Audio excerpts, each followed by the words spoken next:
Right, so this is the first one I'm going to discuss. And so if you look at this function, like a y over x cubed, now if you apply the quotient rule, it's more complicated. Okay, you can express as a product of two functions, x to the negative 3 and times y. Then apply the product rule. So when you differentiate, get negative 3, and okay, that's the first term. The second term is dy over dx, and minus 3 times 5, 15, y to the fourth power, dy over dx equals 1. Okay, that's the first step. And then you combine the alike terms. Then you solve for y. So those problems are pretty straightforward. I think you shouldn't lose any points on those type of problems, right? Just differentiate, apply the chain rule, and don't miss any term. Then you get answers, okay? Yeah, you can put a sign here like a ddx. That means you're going to differentiate both sides, differentiate each term. This is notation is a kind of operate acting on each term. So the derivative. If you write, I saw something put like dy dx, then this is a conceptually wrong. Okay, you are going to differentiate this equation on both sides. So this shouldn't be a derivative. This should be just the d over dx. Let's just differentiate. This means differentiate each term with respect to x. Okay.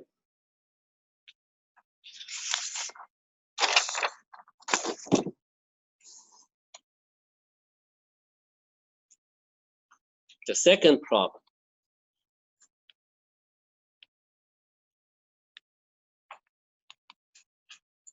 Okay. We let fx to be 1 over x. Could be 1 over x squared, doesn't matter, right? So it could be more complicated function. Okay. I already gave you the answer. Show that the derivative is going to be, so I even give you the answer here. The derivative equals negative 1 over x squared, and using the definition of derivative.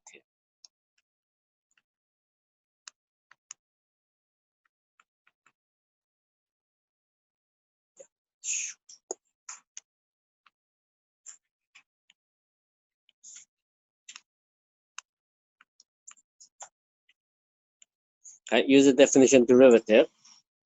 The very first step, it could be square of x, not necessarily just 1 over x, right? So, very first step, you needed to write down the definition. You have to tell me what is the definition. So this is a definition. Okay, that's the first step. Right? Then you just need to find a derivative, right? You can, if you to save time, you don't need to keep writing the limit symbols, and just start over here again. Divide by h. So what is f of x plus h? This replaces x by x plus h, and this. All right.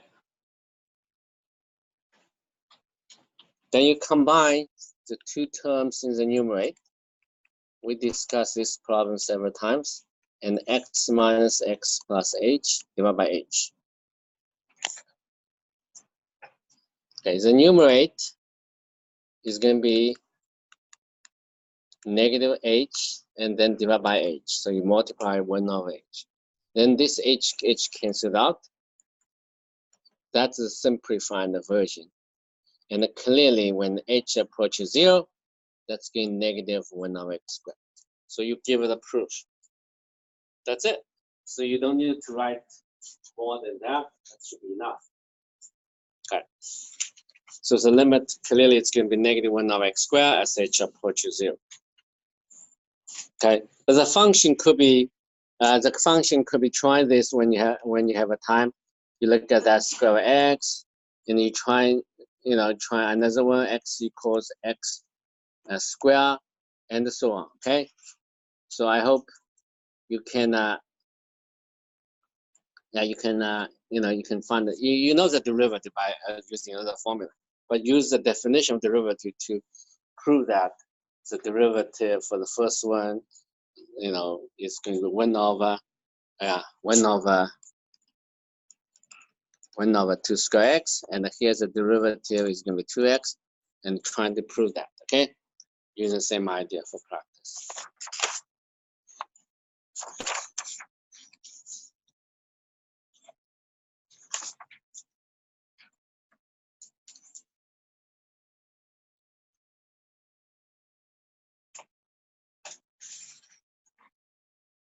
All right. So next one is going to be show that the limit as x approaches 2, this is x plus 1, x minus 3 is going to be negative 3. Okay, using using the epsilon delta definition.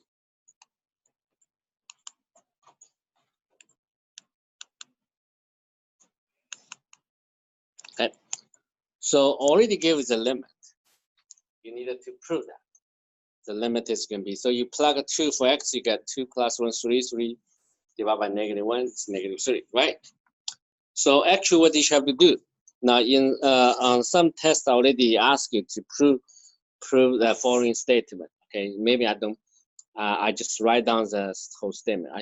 You have to show that for any epsilon, you can find out delta such that x minus 2, whenever this is smaller than delta, implies x plus 1, x minus 3 minus negative 3, the difference is smaller than given epsilon. So you have to prove that statement. Now, how do you prove that?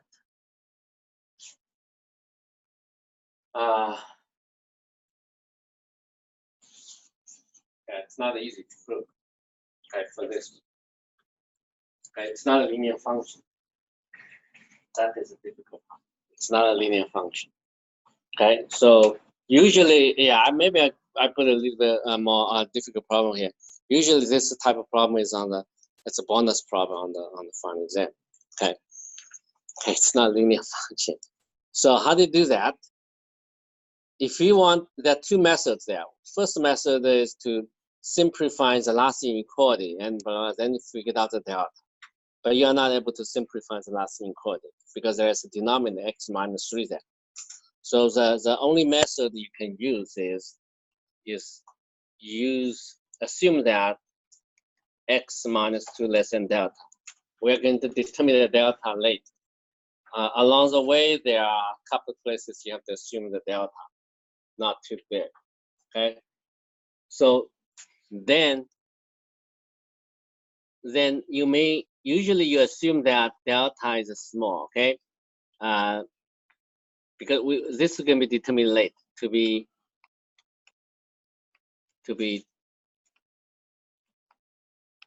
determined late. Okay.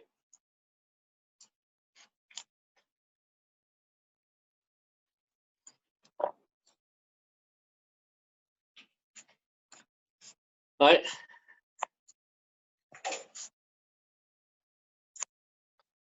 So under this assumption, I want to make sure the difference is small, right? So before I prove that, I cannot mention epsilon at all because I don't know yet. This is not my goal, right? So I simplify this first. I get x plus 1, x minus 3 plus 3.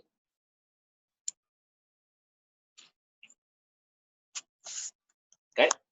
Then it's going to be x plus 3x plus 1 plus 3x minus 9. Okay. Then you will get 4x minus 8. Then you take a 4 out. Okay, I see x minus 2 here. That's what I want. But I only know x minus 2 is less than delta. Okay, so less than 4 delta x minus 3. So how about x minus 3? I cannot get rid of that. That's difficult. The first part is okay, just simplify, get the numerator x minus 2. All right, so something here depends on x. You have to get rid of x first. But you cannot get rid of x unless x is, so we know x is very close to. If x is very close to, x minus 3 will be not going to be 0, right? We want to make sure this is not going to be 0. Okay, so yeah, x, I have to assume delta is not big. Okay, if I let the delta to be 1, then x could be 3, close to 3, then the x minus 3 could be is close to 0. That's not good. I needed to assume delta is less than or equal to 1/2. Okay, there's a reason here. Okay, then because I want to make sure this one can be too small, cannot be too large. Okay, I know this is a close to -1, absolute to -1, then close to 1. But I don't want this close to be 0. Okay, so that's the reason I have to choose delta. Okay, under this assumption, x minus 2 less than or equal to delta, right?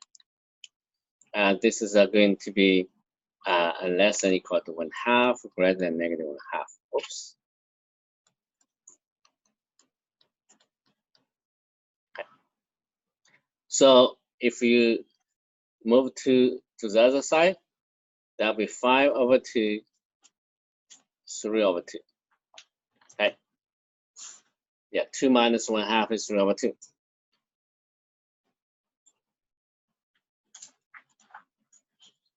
Okay.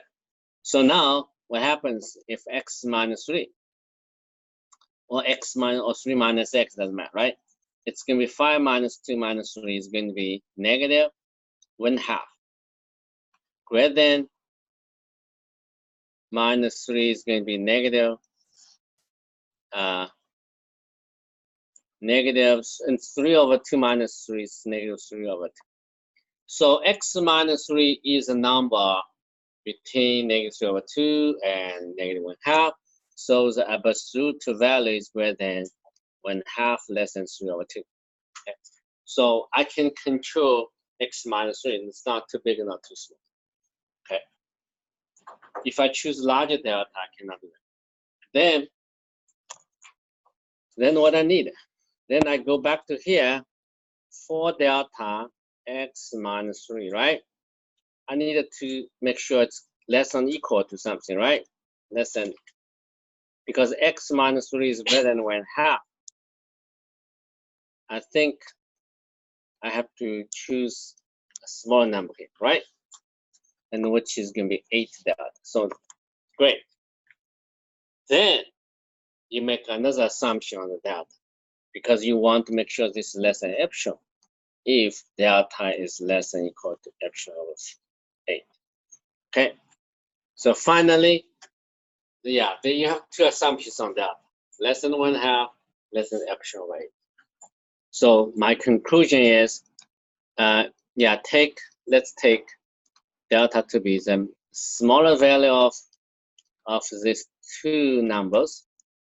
Then above inequality shows that x minus 2 less than delta implies -3. Yeah, -3 implies the difference of this is x plus 1, x minus 3 minus -3.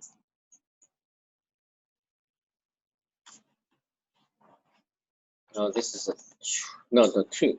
What is going on? Yeah, it's 2. Okay. This is it. Okay. So this is less than actual. It's guaranteed. X minus 3 is absolute value less than delta. Guarantee that difference is going to be less than 3 epsilon. Okay. Similar argument, you can show that by similar argument, we can show that exercise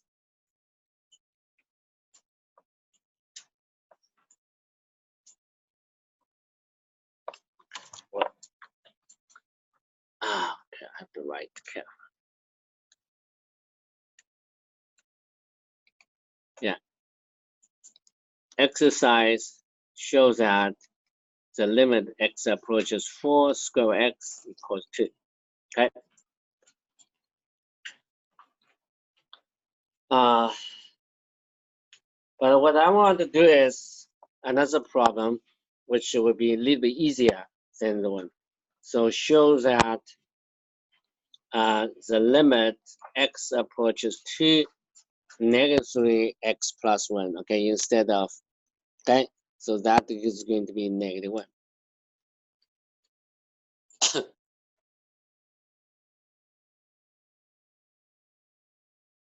Right, because when you plug 2 for x, you get 3 over negative 3. It's negative 1.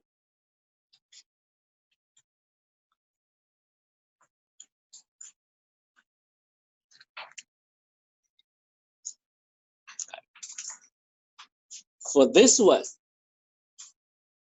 you can solve the problem by simplifying the last inequality. Actually, what we want to prove it is we want to prove that for any epsilon, there is a delta such that x minus 2 less than delta greater than 0 implies x plus 1, right? So I'm going to use another method to solve the problem. What I'm going to do is I want to find delta, okay? So I'm going to focus on this. I want to see after simplifying how does it look like. This is equivalent to this inequality is equivalent to x plus 1 minus 3 plus 1, right? Then you continue. Okay, then x minus 2 divided by negative 3, and then you multiply both sides by 3. Okay, so the above complicated inequality is equivalent to x minus 2 absolute value less than 3 epsilon. So that means I can go backward. That means x minus 2 less than 3 epsilon implies x plus 1, right? So what delta should choose? You let delta to be 3 epsilon. Yes. Sorry, so the negative 3 denominator. Would it? Because you're multiplying by Negative absolute over negative 3 is 3. Oh, okay. There's no negative sign. Doesn't matter. Okay. Yeah. Negative 3 is gonna be 3. Negative absolute value of 3 is 3. Okay. So the above inequality, I use the back forward arrow symbol. Okay. So you have to write it like that. Otherwise, it's not guaranteed. You can go back. So these two arrows, two head of arrows, right? So you can back forward the equivalent means. Okay. So at least you can go back after you simplify the inequality.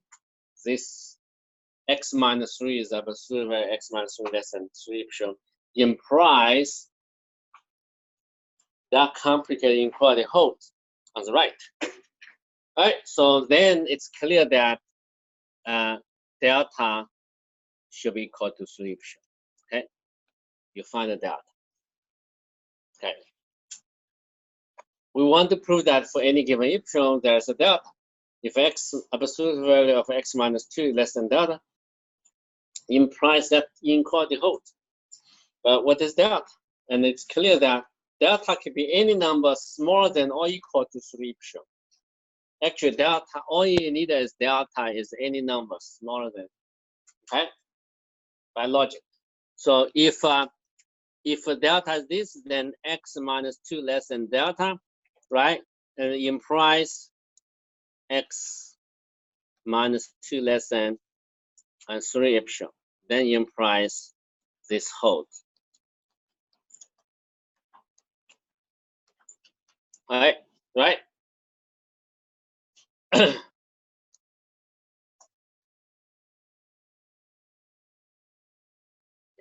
So delta can be any positive number, not necessarily to be 3 epsilon. If you can give me 2 epsilon, your answer is still correct. If you give me 1 epsilon, your answer is still correct. If you so the answer to the problem, there's no there's no the answer is not just a number. The answer we don't have answer here. We only have solution. Okay, solution means all those details. Okay, you have to prove that statement. Okay, you have to prove that. So there's no answer key here to this problem. It's not like our delta should be equal to 3 epsilon. That's my answer. Yeah. Yeah. So that first line after we said absolute value of x plus 2 plus. Yeah. The next line below that is a sufficient like. Yeah, sufficient. Yeah, just take it. We may take arbitrary delta between 0 and 3 epsilon. Then the above statement, I want to prove that statement. Whenever x minus 2 is absolute value is less than epsilon, less than delta, then the inequality on the right hand side holds. Okay, right? Then I just simplify the inequality on the right hand first, then I end up with that is the inequality, very complicated inequality is equivalent to absolute over x minus 2 less than 3 epsilon. Yeah. So back forward, they always say, just the form is different. Then clearly, if we choose delta smaller than or equal to 3 epsilon, then the above statement holds. Why? Because delta is smaller than or equal to 3 epsilon. So if x minus 2 less than delta, then implies x minus 2 less than 3 epsilon. Then the above argument already gives you the guarantee that that difference is smaller than epsilon. I'm not trying to split hairs at all. I'm just trying to make sure that yeah. My final answer, I write it down. I'll get it home. Make sure I get it right. Yeah. You have to explain clearly in logic. Okay. If I put 0 is less than absolute value of x minus 2. Yeah, more precise, delta can be any number. So you can say I'm going to take a delta to be any number between 0 and 3 epsilon. Okay. So we may take any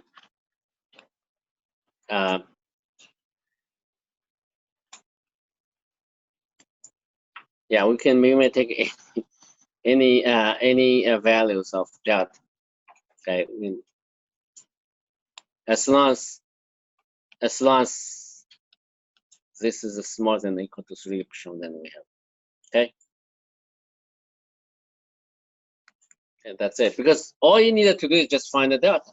Because then verify this inequality. Right? The statement says that for any epsilon there's delta. Delta depends on epsilon. But you have to give me the precise answer. What is delta? You can choose. And after you give me the delta, you have to provide an argument why this inequality implies other inequality.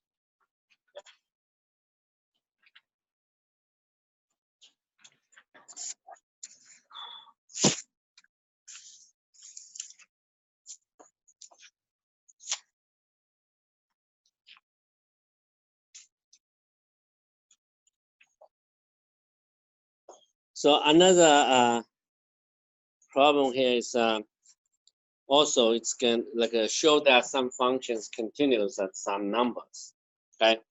And this is in this case, we just need to find the value of c such that the function is continuous. It's a similar idea, okay? The function is given piecewise if x is greater than or equal to 1 plus cx if x is less than 1, okay, greater less than or equal to 1, okay? And you have to find out, determine the value of c such that f is continuous at 1, right? So the function is defined piecewise. There's two pieces here, one on the left hand or right hand side. First thing you have to do is to find the, the function continuous means the limit exists and equals the value of the function. So you have to verify those three things. First of all, the limit exists. Second, the value of the limit should be equal to the value of the function. The value of function also depends on the value of c, because x is less than or equal to 1, and f of x is 1 plus x. So in order to find the limit, you have to find the right side of limit. Okay. So this limit is independent of c. So there's no c here.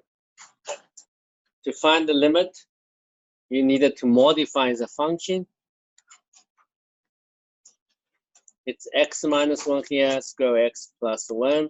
Here's x minus 1, square x plus 1. So the numerator is going to be x minus 1. The denominator x minus 1, square x plus 1. X minus 1 canceled out. So clearly the answer will be square 1 plus 1 is 1 half. Okay? So the right side limit exists equal to 1 half. Okay. So the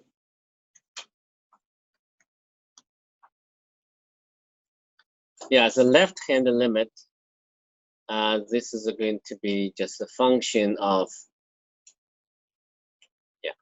just a function of the other piece, right? So it's 1 plus cx, clearly it's 1 plus c. Okay. So in all, and also we also have the value of c here, it's 1 plus c. Okay. So in order to make sure the limit exists, then 1 plus c should be equal to 1 half.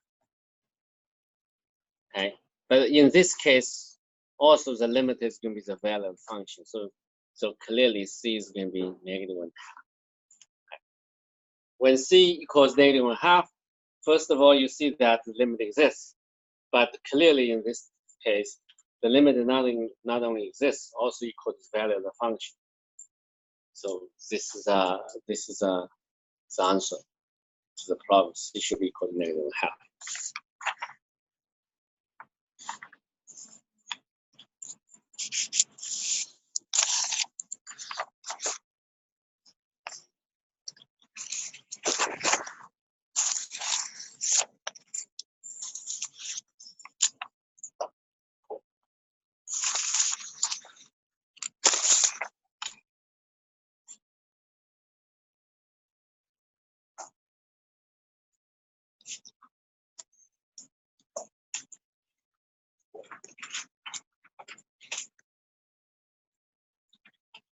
Okay.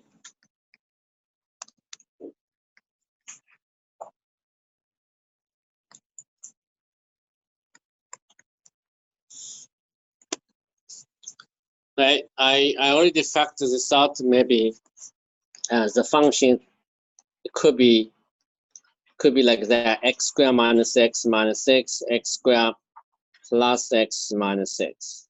Okay. Yes.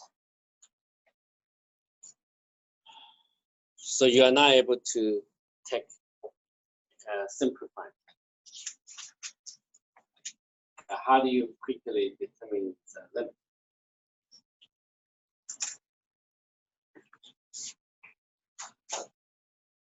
Okay.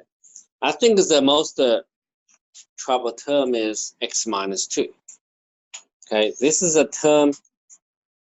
Yeah, this term causes you trouble. Okay, when x approaches 2 from left side, right? This is supposed to be equal to negative infinity. Clear. Yeah, x less than 2. So the denominator is negative. It's getting close to 0. So the quotient is getting close to negative infinity. But the rest of them is easy, right? X minus 3, x plus 2, x plus 3. That approaches just the 2 minus 3, 2 plus 2, 2 plus 3. So it's going to be negative 4/5. So the original quotient function just plot out those two terms. The one factor approaches negative infinity, other factor approaches negative 4/5. So the product approaches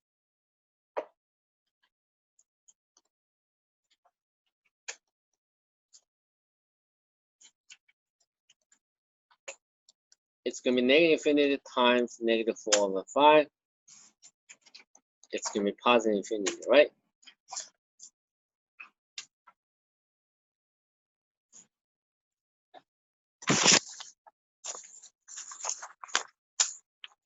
There are several problems on the derivatives, but I'm not going to waste time to show you how to find derivatives.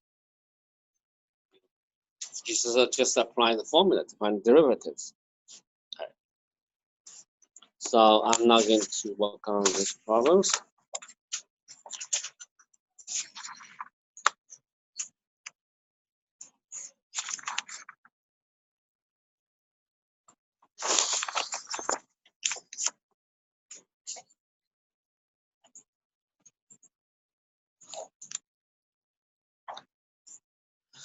I need to talk about related rates. Related rates, there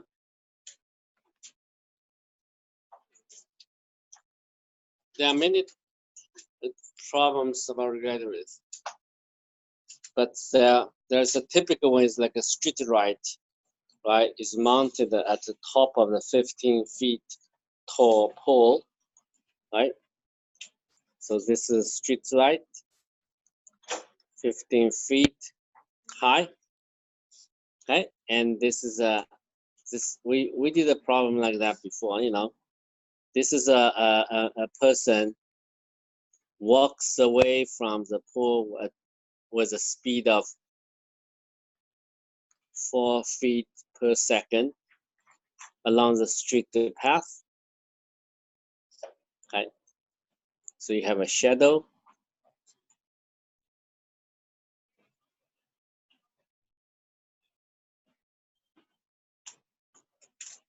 Okay, this is a shadow. So at what rate is the length of his shadow increasing when he's 30 feet away from the pole?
Right. So how can I describe the rate?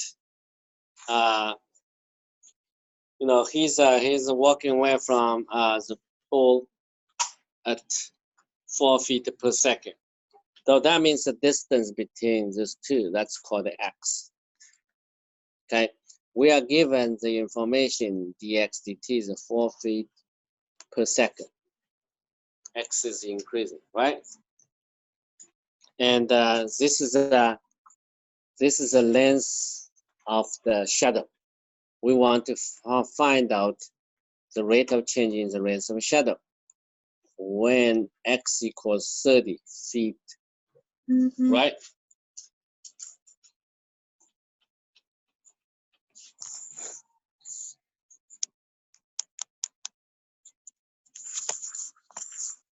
All right. Can you set up a relationship between x and y?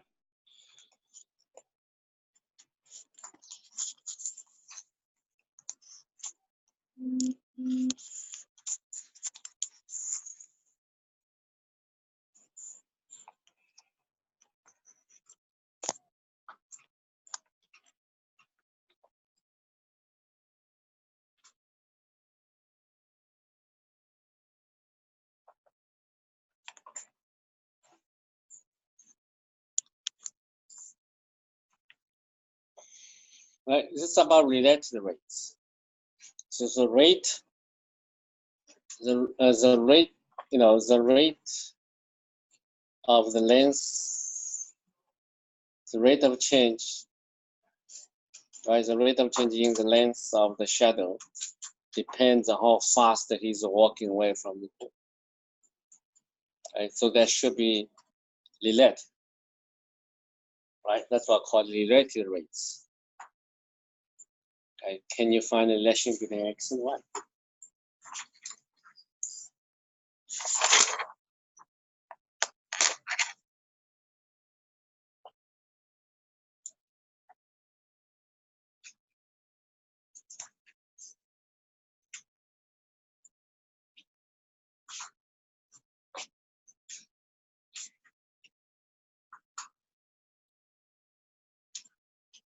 Yeah, this is a geometry you learned before using geometry. I discussed this problem before in the class, right?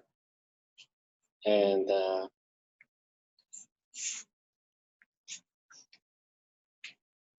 it's using the similarity of triangles. Okay, another one is smaller. That's a 6 feet. That's a 15. And total here is x plus y. That is y, right? Right? So those two triangles are similar. The similar means you can 15 over 16 should be equal to x plus y over y, right? Okay. I want to find the relation between x and y first.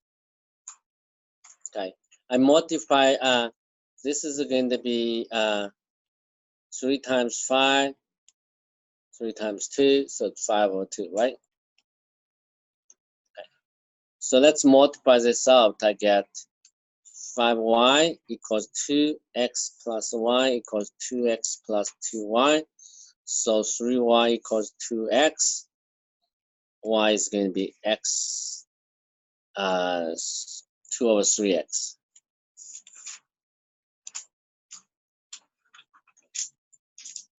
So the relationship is linear. It's a proportion. Y is proportional to the x. So it's a very simple relationship. So that's why the rate of change in y variable is going to be 2/3 the rate of change of in x variable. Okay. So the rate of change in x variable is going to be 4 feet per second. So it's 8 over 3.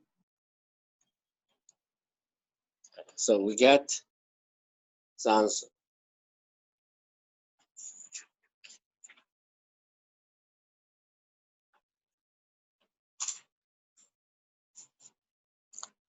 story problem. This is a story problem, right? You have to set up the equation from the given information.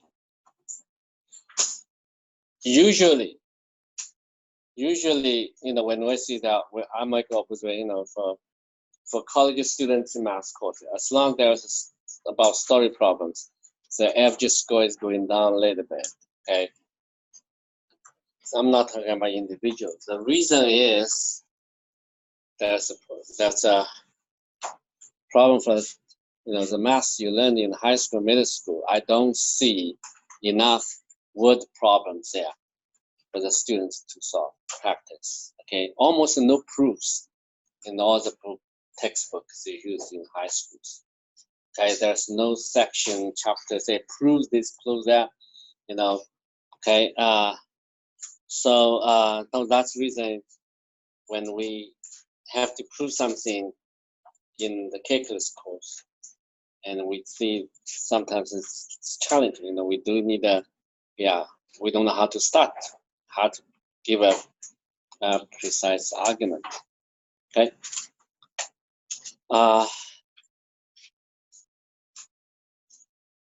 So there are two. There's another reason to make you not do well on the quizzes test is I see the algebraic mistakes. When you simplify the expressions, you make mistakes. Then, of course, you're not going to get the right answer to them. So some problems, there's a lot of steps involved. But if one of the steps you make mistakes, then the rest of them will be wrong. So it's very hard to find out the mistakes, honestly. Especially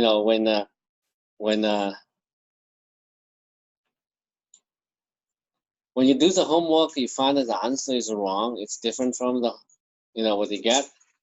You think you should try to see trying to find out the mistakes you make.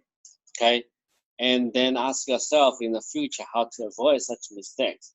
If some mistakes shows up, similar mistakes show up very often, then you have to pay attention to find a way to avoid it. Okay, otherwise it's you repeat the same mistakes over and over again. You're not going to go through pass this course. Okay.